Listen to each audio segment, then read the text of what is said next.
Hi, my name is Attorney Walter Rudolph Hnot III. I'm with Disability Resolution PA, an Orlando, Orange County-based Social Security disability law firm. Somebody asked this question. I added it to the list. I'm going to answer it. I don't like the question, but I'll answer it because I love you all.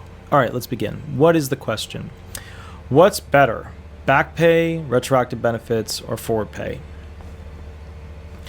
All right, let's do a quick description of each, right, so you understand what they actually are. Timeline, magical little timeline that we're creating with our hands right now. You file for disability benefits, you're found disabled, life goes forward while you were waiting before you filed. You're found disabled, life goes forward, forward pay, you're getting a check every month. From when you filed to when you were found disabled, back pay. SSI, SSDI, retroactive benefits. Before you filed, there were additional benefits due to you because your alleged onset date went before. Okay, you were in a car accident before you actually filed for Social Security disability benefits, and you were severely impaired at that time. Retroactive benefits before you file, back pay for when you file and when you're found disabled, and forward pay is from when you're found disabled going forward in time. For SSDI benefits, it includes all three options. SSI only includes back pay and forward pay. Which one's better? Well, they're all great. SSI is a check every month for the rest of your life. Forward pay is a check every month for the rest of your life. That's pretty good. That's obviously the winner. It's not a lump sum, but it keeps you going so that you can live and exist. Back pay benefits have a lot of restrictions. Back pay benefits, for SSDI, you don't count the first 5 months or the month you're found disabled. For SSI, you don't count the first month or the last month in which you're found disabled for the money that you're going to actually get per month for applying for disability benefits and ultimately being found disabled. So what happens is, for SSI or SSDI, for back pay benefits, it's where you're accumulating the months where you're claiming that you were disabled, that you are disabled. And what happens is, sorry, my chair is super squeaky. What happens is this. Once you're found disabled and you go, aha, I was disabled. They go, okay, fine. You were disabled going back to this date. We will pay you benefits for those months. You were right. We will pay you benefits for those months. That's back pay. From the moment you file to the moment you're found disabled. SSDI, you get a lump check. SSI, they spread it out over 3 checks. 1 check, 6 months, 1 check, 6 months, final check's the rest of the money that's in it.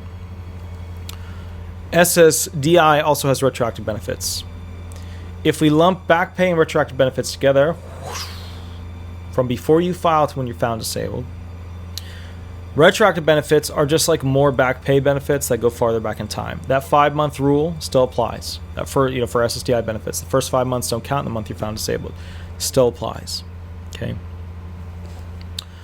So retroactive benefits are kind of like bonus round benefits, as I like to think about them, or realistically, they're just the farther back in time extension of back pay benefits, but they're still like back pay benefits. Forward pay benefits are the benefits you receive every month. This might seem like a lot of money until 25 years down the line you've been collecting this, which equates to a heck of a lot more money. Could be $200,000 to $300,000. So out of all those options for benefits, which is the best one? Forward pay benefits is the best one because it equates to the most money. Now remember, when you get to a certain age, SSI converts into retirement if you have retirement available as an option with 40 quarters of coverage. SSDI, you go to the full, you don't just stop at 62, you go to your full retirement age, 65, 66, or 67, and then transition into retirement. And retirement's good because it doesn't have all these limitations and restrictions that SSI or SSDI have. If you don't have 40 quarters of coverage with SSI, you just continue on SSI through the rest of your life. So is SSI a form of welfare for the elderly? Yes. Is SSDI is SSI a form of welfare for people that are under the retirement age? No. Do you have to prove that you're disabled to get onto SSI? Yes. Do you have to prove that you're disabled to get onto SSDI? Yes. Do you have to prove that you're disabled to get onto retirement? No. But after working your butt off in this country, you're working your way there. All right. That is the answer to that question that I don't like. Anyways, Attorney Walter Hnot, I hope you have an absolutely wonderful day. I love you all very much. Just kidding. What you need to know is this. If you want to have an idea for me to do as a video, I'll add it to the list. Shoot me an email. You want the most up-to-date information, shoot me an email. If you want to catch up with me, shoot me an email or give me a call, whatever. Or call in on Thursday nights, 8 to 10 Eastern Standard Time. I go live on YouTube, and it's supposed to be me writing questions, hearing questions with you, the claimants, live. But a lot of you guys just have random questions about random stuff that happened to you, how to fix this, what do I do, oh my goodness. That's the whole spiel. All right. My name is Attorney Walter Rudolph Hnot III. I'm with Disability Resolution PA in Orlando, Orange County-based Social Security Disability Law Firm. If you have any questions at all, don't be afraid to reach out, and I will catch up with you then. Thank you so much.